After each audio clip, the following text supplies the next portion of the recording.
ब्रेकनंतर बुलेटिनमध्ये आपल्या सगळ्यांचं स्वागत आणि आता जाणून घेऊयात गावागावातली बातमी गाव तिथे माझामधून। बीड जिल्ह्यातील सर्व शेतकऱ्यांची तूर खरेदी होईपर्यंत खरेदी केंद्र चालू ठेवावीत यासाठी शेतकरी कामगार पक्षाच्या वतीनं धरणं आंदोलन करण्यात आलं। जिल्हाधिकारी कार्यालयासमोर हे आंदोलन झालं।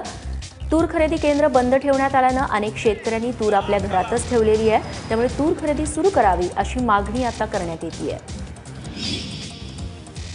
सरकारच्या तूर खरेदी धोरणाचा निषेध करत बुलडाण्यातील काँग्रेसनं उठाबशा आंदोलन केलं। चिखली तहसील कार्यालयासमोर काँग्रेस पक्षाच्या कार्यकर्त्यांनी उठाबशा काढत सरकारचा निषेध नोंदवला। यावेळी शेतकऱ्यांच्या तूर खरेदीची मागणी आंदोलकांकडून करण्यात आली, त्याचबरोबर सरकार विरोधी घोषणाही देण्यात आल्या।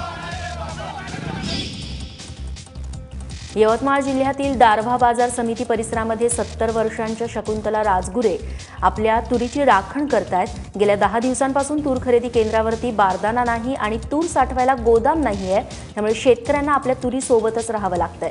त्यातच मुलगा आजारी पडल्यानं शकुंतला राजगुरे आजींनी आपली 25 क्विंटल तूर विक्रीसाठी आणली, पण त्यांना देखील इथेच राहावं लागतंय। दरम्यान त्यामुळे इतर शेतकऱ्यांना प्रेरणा मिळाल्याचं इथले शेतकरी बोलतायत।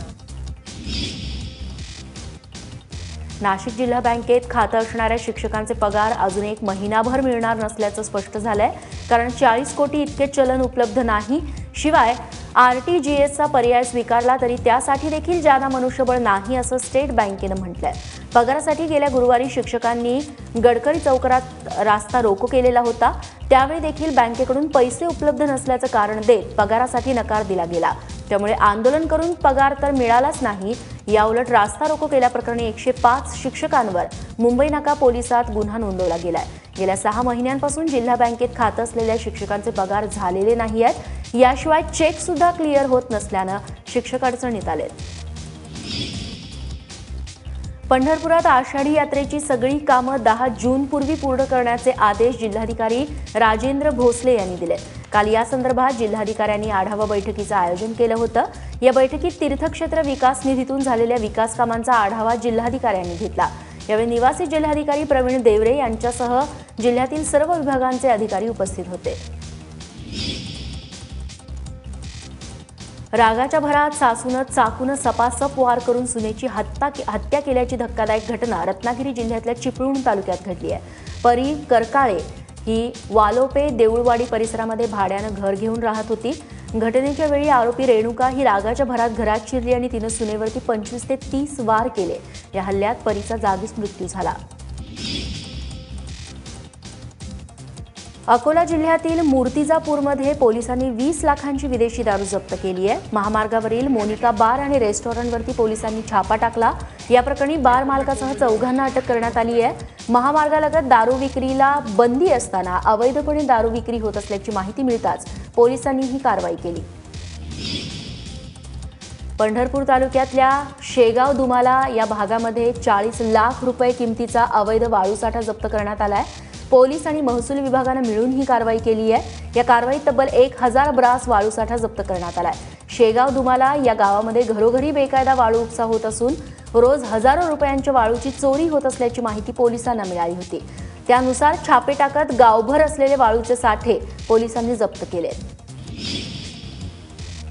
धारूड ते पुणे प्रवासात चोरट्यांनी महिलेला गुंगीचं औषध देत 22 तोळे सोनं लंपास केलंय। सुगंधा जाधव असं या महिलेचं नाव आहे। नगरच्या माळीवाडा बस स्थानकात दोघा भामट्यांनी त्यांना बसण्यासाठी जागा दिली, त्यानंतर त्यांच्याशी जवळीक साधून बिस्किटातून गुंगीचं औषध दिलं। महिलेला आलेल्या गुंगीचा फायदा घेत दोघांनी सगळेच दागिने पळवले। पुण्यात पोहोचल्यानंतर सुगंधा जाधव यांना शुद्ध आली आणि त्यानंतर त्यांनी पोलिसाकडे तक्रार दाखल केली। धुळे जिल्ह्यातील कुसुंबा गावात विहिरीत पोहताना 2 तरुणांचा मृत्यू झालाय। धर्मराज सुरेश शिंदे आणि कमलेश पंडित चौधरी अशी या तरुणांची नावं आहेत। दोघेही अवघ्या 20 वर्षांचे असल्याचं कळतंय। मेहर गावाला पाणी पुरवठा करणाऱ्या विहिरीत पोहण्यासाठी तरुण गेले तेव्हा ही घटना घडली। अहमदनगरच्या सुपा गावात भंगाराचं गोदाम आगीत भस्मसात झालंय। संध्याकाळी 6 वाजण्याच्या सुमारास ही आग भडकली। आगीत गोदामातील प्लास्टिक टायरसह इतर भंगार जळून खाक झालं। आगीच्या धुरामुळे मार्गावरच्या वाहन चालकांना गाडी चालवताना मोठी कसरत करावी लागली। अग्निशमन दलाच्या जवानांनी आगीवरती नियंत्रण आणलं। देशातील प्रत्येक नागरिकानं उत्पादक बनण्याची वेळ आल्याचं वक्तव्य केंद्रीय गृहराज्यमंत्री हंसराज अहिर यांनी केलंय। ते वाशिममध्ये गवळी समाजाचे विभागीय मेळाव्यात बोलत होते। सोबतच पारंपरिक व्यवसाय सगळ्यांनी जोडधंदा म्हणून सुरूच ठेवावा असं आवाहन देखील त्यांनी केलं। राज्यात हुंड्यामुळे आत्महत्या घडतायत तर दुसरीकडे फक्त ₹1.25 जोडपी विवाहबद्ध होत आहेत। शिर्डीत कैलास कोते आणि त्यांच्या पत्नी गेल्या 16 वर्षांपासून राज्यभरातील गरीब मुलींचे लग्न मोठ्या थाटात लावून देत आहेत। आतापर्यंत त्यांनी 1500हून अधिक मुलींची लग्न केली आहेत। त्यांनी स्थापन केलेल्या साई चॅरिटेबल ट्रस्टनं काल अशाच 30 गरीब मुलींची लग्न लावून दिली। त्यांच्या या उपक्रमाचं परिसरात मोठं कौतुक केलं जात आहे।